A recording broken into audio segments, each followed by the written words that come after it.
Welcome back. നമുക്ക് ദില്ലിയിലേക്ക് പോകണം. അവിടുത്തെ സംഭവ വികാസങ്ങളൊക്കെ എന്തായി എന്നറിയണം. പുതിയ ദില്ലി മുഖ്യമന്ത്രിയെ അല്പസമയത്തിനകം നമുക്കറിയാം. ആം ആദ്മി പാർട്ടിയുടെ നിയമസഭാ കക്ഷി യോഗം അല്പസമയത്തിനകം തുടങ്ങും. ഉച്ചയ്ക്ക് 12 മണിക്ക് മുഖ്യമന്ത്രിയെ പ്രഖ്യാപിക്കുമെന്നാണ് ഇപ്പോൾ ലഭിക്കുന്ന വിവരം. അതിഷി മർലേനയ്ക്കാണ് കൂടുതൽ സാധ്യത ഇപ്പോൾ പറയുന്നത്. സുനിത കെജ്രിവാളിന്റെയും സൗരഭ് ഭരദ്വാജിന്റെയും ഗോപാൽ റായിയുടെയും ഒക്കെ പേര് കേൾക്കുന്നുണ്ട്. ഇന്ന് വൈകിട്ട് 4:30 ലഫ്റ്റനന്റ് ഗവർണറെ അരവിന്ദ് കെജ്രിവാൾ കണ്ട് രാജിക്കത്ത് നൽകുക. നോബൽ മാരിക്കാരൻ വീണ്ടും എത്തുന്നു. നോബൽ മാരിക്കാരൻ, ഇപ്പോൾ സമയം 10 മണി കഴിഞ്ഞ് 28 മിനിറ്റ് ആയിരിക്കുന്നു. ഇനി ഒരു 1.5 മണിക്കൂർ കഴിഞ്ഞാൽ കെജ്രിവാളിന്റെ പിൻഗാമി ആരാണ് എന്നുള്ള ഒരു പ്രഖ്യാപനത്തിലേക്ക് പോകാനാണോ ആം ആദ്മി പാർട്ടി തീരുമാനിച്ചിരിക്കുന്നത്? MLA മാരൊക്കെ എത്തിയോ? നോബൽ മാരിക്കാരനിലേക്ക് നമുക്ക് എത്താം. നോബൽ മാരിക്കാരൻ ദില്ലിയിലായതുകൊണ്ട് തന്നെ നോബൽ മാരിക്കാരൻ അവിടുത്തെ വിവരങ്ങൾ ശേഖരിച്ചുകൊണ്ടിരിക്കുകയാണ്. അതിഷി മർലേനയ്ക്കാണ് ഇപ്പോൾ കൂടുതൽ സാധ്യത കൽപ്പിക്കുന്നത്. പക്ഷേ കെജ്രിവാളിന്റെ ഭാര്യ സുനിത കെജ്രിവാളിന്റെ പേരും കേൾക്കുന്നുണ്ട്. അരവിന്ദ് കെജ്രിവാളിന്റെ പിൻഗാമി, ദില്ലിയുടെ പുതിയ മുഖ്യമന്ത്രി, അതൊരു വനിതയായിരിക്കുമോ എന്നുള്ളതാണ് അറിയേണ്ടത്. AAPയുടെ നിയമസഭാ കക്ഷി യോഗം 11 മണിക്കാണ് ചേരുക. അതിനായി MLA മാരൊക്കെ എത്തിച്ചേരുന്നു എന്നാണ് മനസ്സിലാക്കുന്നത്. നോബൽ മാരിക്കാരൻ എല്ലാവരോടുമൊക്കെ സംസാരിച്ചോ? എന്ത് പറയുന്നു സൗരഭ് ഭരദ്വാജുമൊക്കെ? സുജയ, ദില്ലിയുടെ പുതിയ മുഖ്യമന്ത്രി ആരാണ് എന്ന് 12 മണിക്ക് തന്നെ അറിയാൻ കഴിയും എന്നാണ് ആം ആദ്മി നേതാക്കൾ വ്യക്തമാക്കുന്നത്. നമ്മളുള്ളത് മുഖ്യമന്ത്രി അരവിന്ദ് കെജ്രിവാളിന്റെ വസതിയിലാണ്. അരവിന്ദ് കെജ്രിവാളിന്റെ വസതിയിലേക്ക് ആം ആദ്മി പാർട്ടിയുടെ MLA മാർ എത്തിത്തുടങ്ങിയിരിക്കുന്നു. നിയമസഭാ കക്ഷിയോഗം 11 മണിക്ക് തുടങ്ങും എന്നാണ് നേതാക്കൾ അറിയിച്ചിരിക്കുന്നത്. അല്പസമയം മുമ്പ് മനീഷ് സിസോദിയ അടക്കമുള്ള നേതാക്കൾ അരവിന്ദ് കെജ്രിവാളിന്റെ ഈ ഔദ്യോഗിക വസതിക്ക് അകത്തേക്ക് കയറിപ്പോയിട്ടുണ്ട്. വിശദമായ ചർച്ച ഇന്ന് മുഖ്യമന്ത്രിയുമായി ബന്ധപ്പെട്ട നേതാക്കൾ നടത്തും എന്നാണ് നമുക്ക് അറിയാൻ കഴിയുന്നത്. ആം ആദ്മി പാർട്ടിയുടെ രാഷ്ട്രീയകാര്യ സമിതി യോഗം ചേർന്ന് വിവിധ പേരുകളിൽ ചർച്ചകൾ നടത്തിയിട്ടുണ്ട് എന്നാണ് പ്രധാനമായും വിവരങ്ങൾ പുറത്തേക്ക് വരുന്നത്. ഇപ്പോൾ നമുക്ക് ദൃശ്യങ്ങളിൽ കാണാൻ കഴിയുന്നത് ദില്ലി മന്ത്രി ഗോപാൽ റായ് ഇപ്പോൾ അരവിന്ദ് കെജ്രിവാളിന്റെ വസതിയിലേക്ക് കയറിപ്പോകുന്നതാണ്. അദ്ദേഹത്തിന്റെ വാഹനമാണ് ഇപ്പോൾ അകത്തേക്ക് പോയിരിക്കുന്നത്.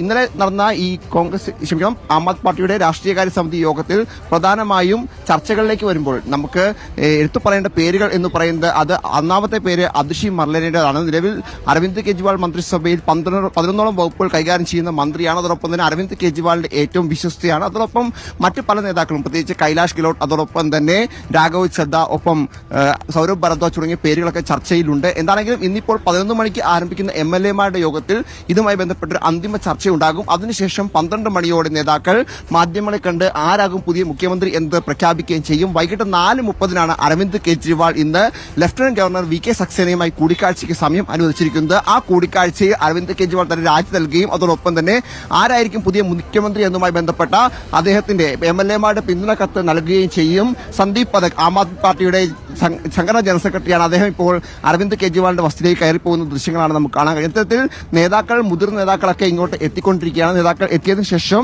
ഇതിൽ വിശദമായ ചർച്ച 11 മണിക്ക് തന്നെ ആരംഭിക്കും. എന്താണെങ്കിലും നിലവിൽ ഏറ്റവും അധികം സാധ്യത കൽപ്പിക്കപ്പെടുന്ന പേര് അത് അതിഷി മർലേനയുടെ തന്നെയാണ്. ഇന്നലെ മുതൽ തന്നെ അതിഷിയുടെ പേര് സജീവമായി തന്നെ ചർച്ചയിൽ ഉണ്ടായിരുന്നു. പക്ഷേ മറ്റ് മുതിർന്ന നേതാക്കളുടെ പേരുകളും പരിഗണനയിലുണ്ട്. അതേസമയം ആം ആദ്മിയുടെ ഒരു വിഭാഗം പ്രവർത്തകർക്ക് കെജ്രിവാൾ ഈ പദവിയിൽ നിന്ന് പോകരുത് എന്നൊരു താല്പര്യം ഉണ്ട് എന്നുകൂടി അറിയാൻ കഴിയുന്നു. പക്ഷേ അത് MLA മാരുടെ യോഗത്തിൽ അത്തരത്തിലൊരു തീരുമാനം അല്ലെങ്കിൽ അത്തരത്തിൽ അവരുടെ ആഗ്രഹം പ്രതിഫലിക്കപ്പെടുമോ എന്നത് കൃത്യമായ ഒരു ധാരണയില്ല. എന്താണെങ്കിലും അരവിന്ദ് കെജ്രിവാളിനെ സംബന്ധിച്ചിടത്തോളം അദ്ദേഹം ജയിലിൽ നിന്ന് മോചിതനായി, അതായത് നിയമവഴിക്ക് തനിക്ക് നീതി ലഭിച്ചു. ഇനി ജനങ്ങളുടെ കോടതിയിൽ തനിക്ക് നീതി ലഭിക്കുമോ എന്നാണ് അരവിന്ദ് കെജ്രിവാൾ പ്രധാനമായി ഉയർത്തുന്ന ചോദ്യം. അതിന്റെ ഭാഗമായി തന്നെയാണ് അദ്ദേഹം മുഖ്യമന്ത്രി സ്ഥാനം ഒഴിയുമെന്ന് കഴിഞ്ഞ ദിവസം അപ്രതീക്ഷിതമായി പ്രഖ്യാപിക്കുകയും ചെയ്തത്. Sujaya, okay. Nobel Marikkaran,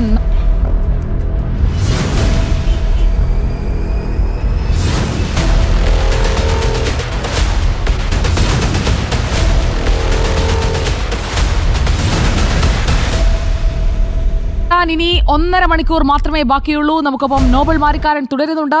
Nobel Marikkaran, നേതാക്കളുമായി, പ്രത്യേകിച്ച് മനീഷ് സിസോദിയുമായിട്ടായിരിക്കുമല്ലോ അരവിന്ദ് കെജ്രിവാൾ ഏറ്റവും കൂടുതൽ ഇക്കാര്യത്തിൽ ഒരു കൂടിയാലോചന നടത്തുക.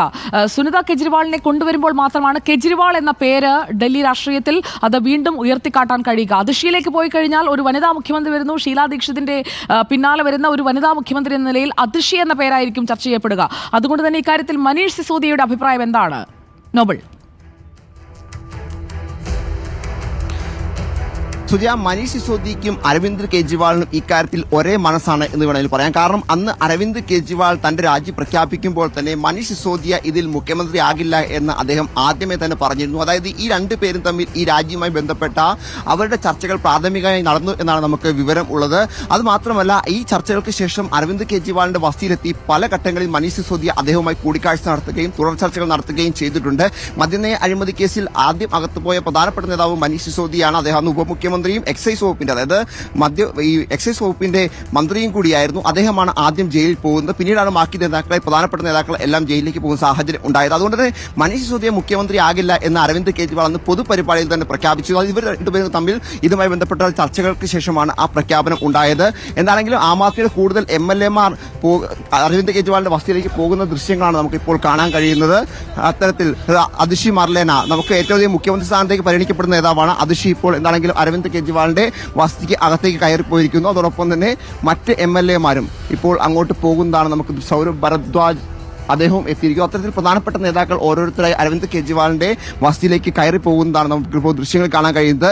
അതായത് മനീഷ് സിസോദിയും അരവിന്ദ് കെജ്രിവാളും ഇക്കാര്യത്തിൽ കൃത്യമായി കൂടിയാലോചന നടത്തിയ ശേഷം മാത്രമാണ് പുതിയ മുഖ്യമന്ത്രിയും അതോടൊപ്പം തന്നെ അരവിന്ദ് കെജ്രിവാളിന്റെ രാജിയുമായി ബന്ധപ്പെട്ട കാര്യത്തിലും ഒരു തീരുമാനത്തിലേക്ക് എത്തിയത് എന്നാണ് ആം ആദ്മി വൃത്തങ്ങൾ വ്യക്തമാക്കുന്നത്. സ്വാഭാവികമായും ആം ആദ്മി പാർട്ടിയുടെ ഏറ്റവും പ്രധാനപ്പെട്ട നേതാക്കൾ തന്നെയാണ് അരവിന്ദ് കെജ്രിവാളും അതോടൊപ്പം തന്നെ മനീഷ് സിസോദിയും. അതുകൊണ്ട് തന്നെ ഈ രണ്ടു പേർക്കും ഇക്കാര്യത്തിൽ എടുക്കുന്ന തീരുമാനം പാർട്ടിക്ക് സ്വീകാര്യമായിരിക്കും എന്നൊരു അത്തരത്തിൽ കൂടി പ്രഖ്യാപനം കൂടി പല കോണുകളിൽ നിന്നും അത്തരത്തിലുള്ള പ്രതികരണം കൂടി പലരോട് നിന്ന് വരികയും ചെയ്തിട്ടുണ്ട്. അതാണെങ്കിലും ഇപ്പോൾ ആം ആദ്മി പാർട്ടി ആസ്ഥാനത്ത് നിന്ന് പല നേതാക്കളും ഇങ്ങോട്ട് എത്തുന്നുണ്ട്. അതായത് ആം ആദ്മി പാർട്ടിയുടെ ആസ്ഥാനത്ത് രാവിലെ പല നേതാക്കളും എത്തിയിരുന്നു. അവരെല്ലാം അരവിന്ദ് കെജ്രിവാളിന്റെ വസതിയിലേക്ക് എത്തിക്കൊണ്ടിരിക്കുകയാണ്. ഇപ്പോൾ സിവിൽ ലൈനിലെ ഈ വസതിയിലേക്ക് അല്പസമയത്തിനകം മുഴുവൻ MLA-മാരും എത്തുന്നതോടെ ആം ആദ്മി പാർട്ടിയുടെ നിയമസഭാ കക്ഷി യോഗം ചേരും. അതിനുശേഷം ഒരുപക്ഷെ നമ്മൾ മനസ്സിലാക്കുന്നത് ഇതിനോടകം തന്നെ ആരായിരിക്കും മുഖ്യമന്ത്രി എന്ന തീരുമാനം പാർട്ടിക്കകത്ത് ഉണ്ടായിട്ടുണ്ട് എന്നുള്ളതാണ്. ആ പേര് ഇവിടെ പ്രഖ്യാപിക്കുകയും അതിന് അംഗീകാരം നേടുകയും മാത്രമായിരിക്കും ഇവിടെ ചെയ്യാൻ സാധ്യതയുള്ളത് എന്നാണ് നമുക്ക് വിവരം ഉള്ളത്. അങ്ങനെയാണെങ്കിൽ ഒരുപക്ഷെ അതിഷി മർലേന നമ്മൾ ആദ്യം സൂചിപ്പിച്ചതുപോലെ മുഖ്യമന്ത്രി ആവുകയാണെങ്കിൽ ഷീലാ ദീക്ഷിത്തിനും അതോടൊപ്പം തന്നെ സുഷമ സ്വരാജിനും ശേഷം ദില്ലിയുടെ മുഖ്യമന്ത്രിയാവുന്ന വനിത എന്ന പ്രത്യേകത കൂടി ആ പദവി കൂടി അതിഷി മർലേനയ്ക്ക് ലഭിക്കും. അതിഷിയെ സംബന്ധിച്ചിടത്തോളം അവർ കൃത്യമായി എല്ലാ ഘട്ടങ്ങളിലും ആം ആദ്മിയുടെ പ്രധാനപ്പെട്ട എല്ലാ കാര്യങ്ങളും മുൻകൈയിൽ നിൽക്കുന്ന നേതാവാണ്. അതോടൊപ്പം തന്നെ അരവിന്ദ് കെജ്രിവാളിന്റെ വിശ്വസ്തയാണ്. ഒപ്പം 11ഓളം അത് പൊതുമരാമത്ത് അതോടൊപ്പം തന്നെ വനിതാ ശിശുക്ഷേമം അടക്കമുള്ള 11ഓളം വകുപ്പുകൾ കൈകാര്യം ചെയ്യുന്ന പ്രധാനപ്പെട്ട മന്ത്രിമാരിൽ ഒരാളാണ്. ജനങ്ങളും അതോടൊപ്പം തന്നെ ആം ആദ്മി പ്രവർത്തകരുമായും ഒക്കെ വലിയ ബന്ധം ഇവർക്ക് ഉണ്ട് താനും. ആ പശ്ചാത്തലത്തിൽ അതിഷി മർലേന മുഖ്യമന്ത്രി സ്ഥാനത്തേക്ക് എത്തുകയാണെങ്കിൽ ആം ആദ്മിക്കകത്ത് വലിയ പൊട്ടിത്തെറികൾ ഒന്നും ഉണ്ടാക്കാതെ തന്നെ കാര്യങ്ങൾ സ്മൂത്തായി പോകും എന്ന് തന്നെയാണ് നേതാക്കളും വിശ്വസിക്കുന്നത്. ഓക്കെ, പ്രഖ്യാപനത്തിനായി നമുക്ക് കാത്തിരിക്കാം. അതിഷിയുടെ ഒരു പ്രതികരണം കിട്ടുമോ എന്ന് അകത്തേക്ക് പോയെന്ന് പരിശ്രമിക്കൂ നോബൽ മാരിക്കാരൻ. അതിഷിയുടെ പ്രതികരണമാണല്ലോ ഇന്നത്തെ ദിവസത്തെ ഒരു പ്രൈസ് ക്യാച്ച്. അതിനായി നോബൽ പോകുമ്പോഴേക്ക് നമുക്ക് മറ്റൊരു വാർത്തയിലേക്ക് കൂടി പോകാം. വനിതാ മുഖ്യമന്ത്രി വരുമോ ദില്ലിക്ക്? അതാണ് ഇന്നത്തെ ചോദ്യം. ആ വനിതാ മുഖ്യമന്ത്രി ആരായിരിക്കും? അതിഷി മർലേന അതോ അരവിന്ദ് കെജ്രിവാളിന്റെ ഭാര്യ സുനിത കെജ്രിവാൾ? ഇവരിൽ ആരായിരിക്കും? അതോ മറ്റൊരു മുഖം, അനുഭവ സമ്പത്തുള്ള മറ്റൊരു മുഖത്തിലേക്ക് പോകുമോ ആം ആദ്മി പാർട്ടി? നമുക്കറിയാൻ കാത്തിരിക്കാം.